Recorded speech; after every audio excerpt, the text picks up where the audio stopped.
क्या आप जानते हैं कि इंडिया का भी अपना रियल टाइम नेविगेशन सिस्टम है, यानी कि जीपीएस सिस्टम है?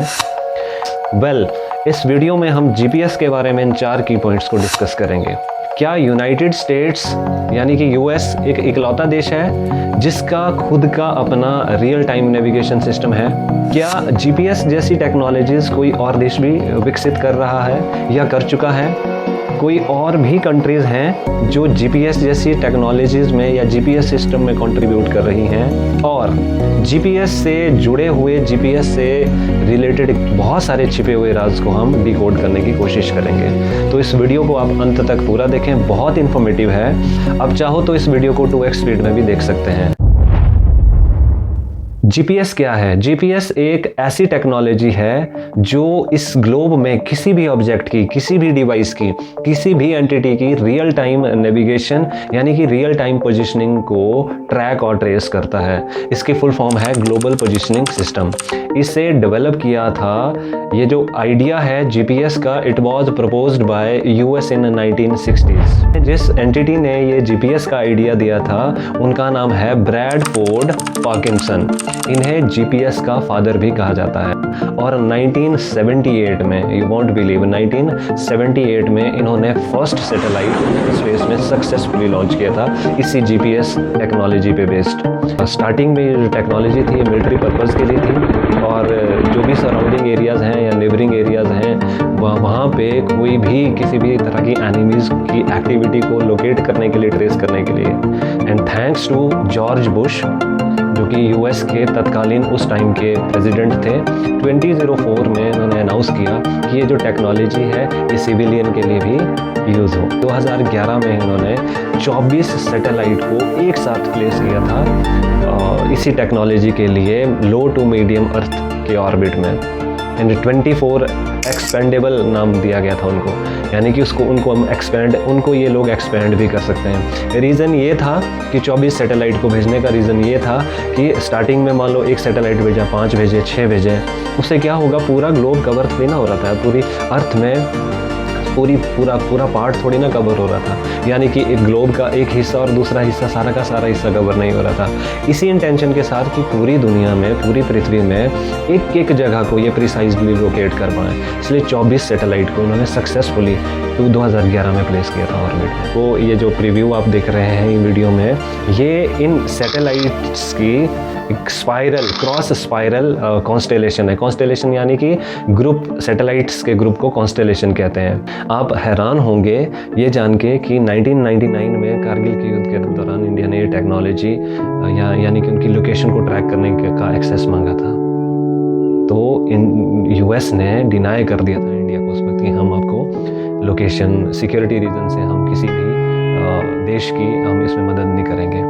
वो टाइम था कि इंडिया के जो भी इंजीनियर थे, प्रोग्रामर थे, साइंटिस्ट थे, they woke up from deep slumber.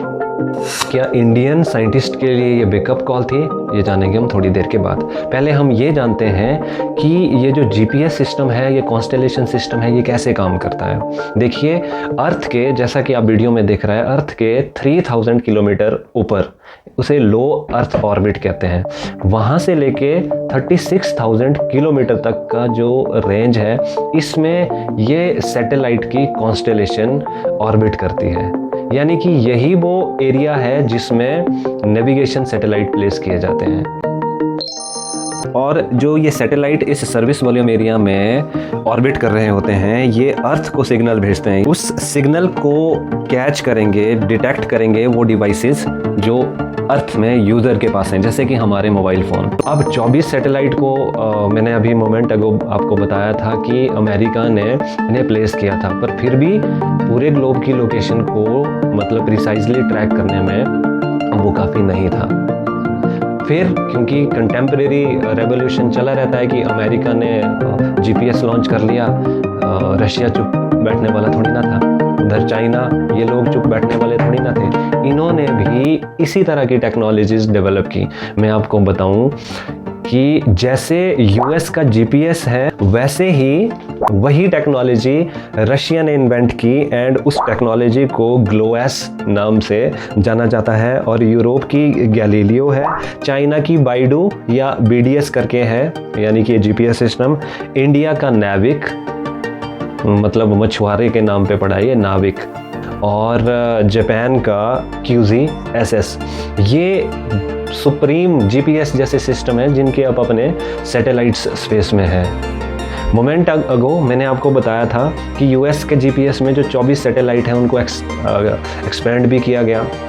ऐसे तो इन्होंने 31 सैटेलाइट्स भेजे हुए हैं, but operational at a time 24 + 3 27 satellites 24 घंटे ऑपरेशनल में रहते हैं।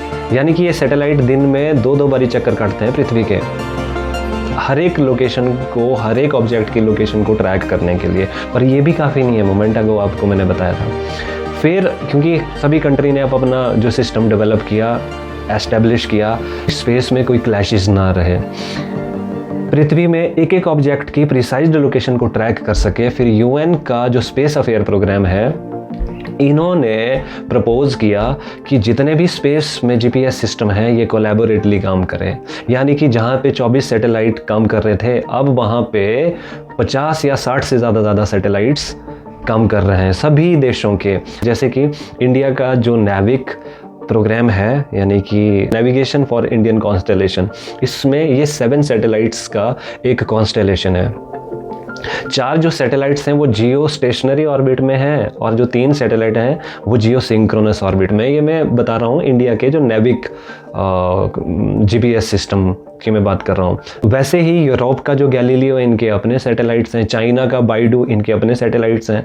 तो ये जो सैटेलाइट्स हैं ये कोलैबोरेटली काम करें, किसी में एम्बिगिटी ना रहे, लोकेशन ऑब्जेक्ट की अर्थ में प्रिसाइजली लोकेट कर पाएँ, किसी भी कोने में कोई भी चीज़ हो उसको इजीली या प्रिसाइजली लोकेट कर पाएँ। तो यूएन का स्पेस अफेयर उन्होंने स्पॉन्सरशिप किया एक एजेंसी को, वो उस एजेंसी के कोऑर्डिनेशन में ये जो सारे स्पेस प्रोग्राम्स हैं ये कोलैबोरेटली काम करते हैं। और इनका जो विस्तार है वो 3000 अर्थ के 3000 से लेकर के ये जो सैटेलाइट्स हैं ये 36,000 किलोमीटर तक ये फैला हुआ है ये दायरा।